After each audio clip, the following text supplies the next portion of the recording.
Mga kaibigan, handa na ba kayong makinig sa isang kwentong magpapakilabot sa inyo? Sa video na ito, ibabahagi ko ang karanasan ni Aldrin, isang batang nagbalik sa kanilang lumang bahay sa Parañaque at nakaharap sa isang nilalang na nagdulot ng bangungot sa kanyang buhay. Isang sipol sa dilim ang nagdala ng takot at trahedya sa kanyang ikawalong kaarawan. Ano nga ba ang misteryo sa likod ng sipol na ito at paano niya hinarap ang nilalang? Tara, samahan niyo ako sa kwentong ito at tuklasin ang katotohanan. Magandang araw po sa inyo mga tagapakinig.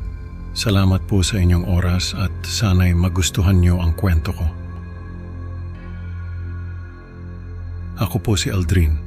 Nakatira ako ngayon sa Maynila pero lumaki ako sa Parañaque. Ang kwento ko ay tungkol sa isang pangyayari noong bata pa ako. Isang karanasang nag-iwan ng malalim na sugat sa aking pagkatao. Noong mga panahon na yon, masaya kaming magkakapatid at ang aming pamilya ay tahimik na namumuhay. Pero isang araw, nagbago ang lahat dahil sa isang kakaibang pangyayari. Noong Pebrero 14, 2005, bumalik ako sa aming lumang bahay sa Parañaque. Ang paligid ay tila hindi nagbago. Ang mga puno, ang mga bahay ng kapitbahay, at ang lumang simbahan sa kanto. Pero sa kabila ng pamilyar na tanawin, may bigat sa aking dibdib na hindi ko maiwasan. Habang naglalakad ako palapit sa aming bakuran, bumalik sa akin ang mga alaala ng aking ikawalong kaarawan. Ang araw na iyon ay nagsimula ng masaya, ngunit nagtapos sa isang bangungot na hindi ko malilimutan. Hindi ko akalain na babalik pa ako dito. Bulong ko sa aking sarili habang tinitingnan ang abandonadong gusali sa likuran ng aming bahay. Pero kailangan kong harapin ito. Tumigil ako sandali sa tapat ng gate at huminga ng malalim. Parang may malamig na hangin na dumaan sa akin, dala ang mga alaala ng nakaraan. Sa bawat hakbang na papalapit sa bakuran, nararamdaman ko ang malamig na hangin na tila bumabalot sa akin. Alam kong kailangan kong balikan ang mga alaala upang maintindihan ang nangyari at kung bakit nagbago ang aking pananaw sa trauma. Ang pagkawala ng pamilya De Castro ay isang malaking balita sa aming komunidad. Ang kanilang bahay ay ilang kanto lang ang layo mula sa amin at madalas kaming mamili sa parehong grocery store. Isang araw, bigla na lang silang nawala. Ang huling nakita sa kanila ay si Tomas, ang bunsong anak na natagpuan sa isang kalunos-lunos na estado ng pagkabigla. Hindi nagtagal, namatay din siya. Naalala ko pa ang mga pag-uusap ng mga kapitbahay tungkol sa pamilya De Castro. Bakit kaya sila nawala? Tanong ng isa. May kinalaman kaya ang mga alamat sa nangyari? Sagot ng isa pa. Ano kaya ang nangyari sa kanila? Tanong ko sa aking sarili habang iniisip ang mga haka-haka at alamat na kumalat tungkol sa kanilang pagkawala. At bakit parang may koneksyon ito sa nangyari sa akin? Ang kwento ng pamilya De Castro ay naging bahagi ng mga kwentong katatakutan sa aming lugar, ngunit walang nakakaalam ng tunay na nangyari. Ang kanilang pagkawala ay nagdulot ng matinding takot sa aming komunidad. Sa araw ng aking ikawalong kaarawan, masaya kaming naglalaro ng aking mga kaibigan sa isang bouncy house na itinayo sa aming bakuran. Ang araw ay maliwanag at ang hangin ay puno ng tawanan. Ang saya-saya namin, parang walang problema sa mundo. Habang nag-e-enjoy kami, bigla akong nakarinig ng isang kakaibang sipol mula sa likod ng abandonadong gusali. Sa una, binaliwala ko ito. Iniisip na baka hangin lang o hayop. Narinig niyo ba yon? Tanong ko sa aking mga kaibigan. Parang may sumisipol. Pero walang sumagot. Busy sila sa paglalaro. Ngunit nang muli kong marinig ang sipol, nakita ko ang isang nilalang na parang isang baluktot na tao na nakatayo sa aming bakuran. Ang kanyang anyo ay kakaiba at nakakatakot. Ngunit pinilit kong hindi pansinin ito at bumalik sa paglalaro kasama ang mga kaibigan. pero hindi ko maiwasang mapatingin ulit. Ang mga mata niya parang nag-aapoy. Ang katawan niya baluktot na parang hindi normal. Ang takot ko, grabe.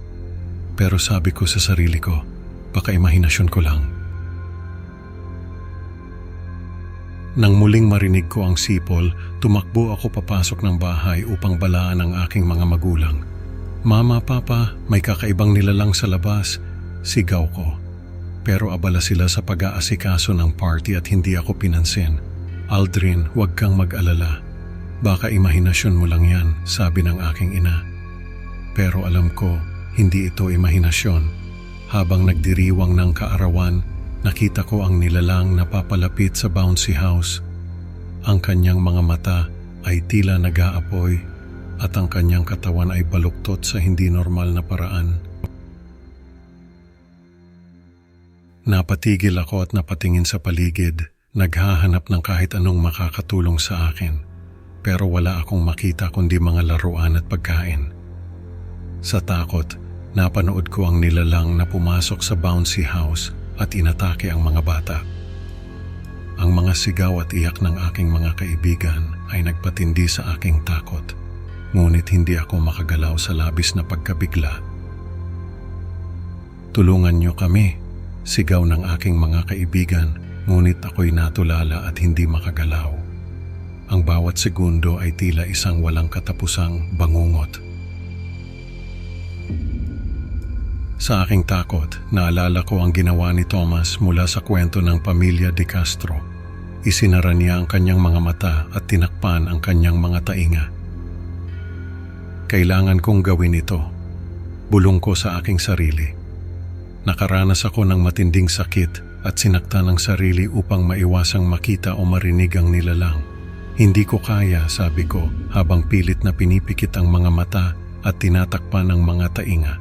Saglit kong binuksan ang aking mga mata at nakita ang nilalang na nagdulot sa akin ng pagsusuka at mas matinding sugat. Kailangan kong manatiling buhay, sabi ko sa aking sarili habang pinipilit na hindi magpatalo sa takot. Ang bawat segundo ay tila isang walang katapusang bangungot, ngunit nagawa kong manatiling buhay sa pamamagitan ng pagsunod sa ginawa ni Tomas. Hindi ako susuko, bulong ko habang patuloy na nilalabanan ang takot.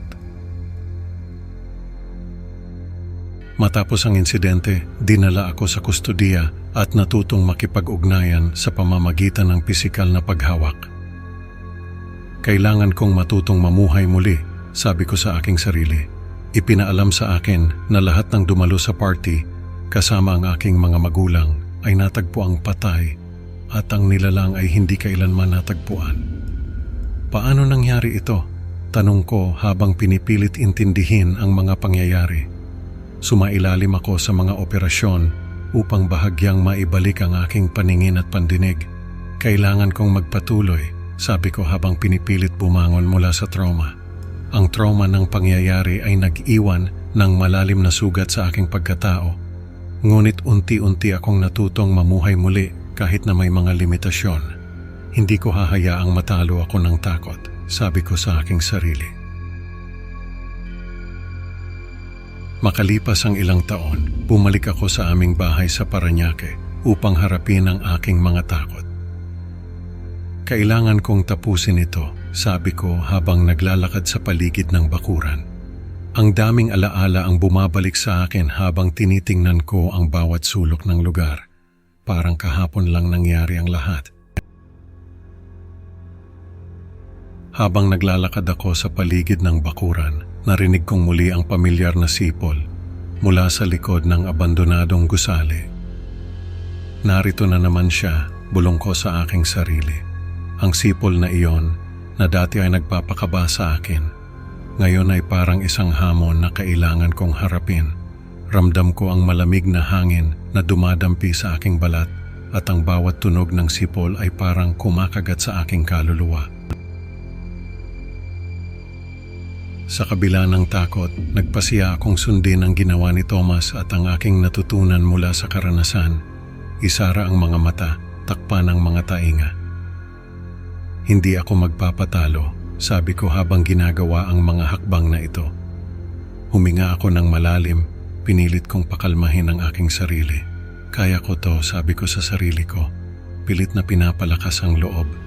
Ang bawat hakbang ko ay parang may bigat, pero kailangan kong ituloy. Hindi na ako yung batang takot na takot noon. Ngayon, kailangan kong ipakita na kaya kong labanan ang takot na ito. Pinayuhan ko ang iba na gawin din ito kapag nakita ang nilalang upang maiwasan ang kaparehong trahedya na aking naranasan.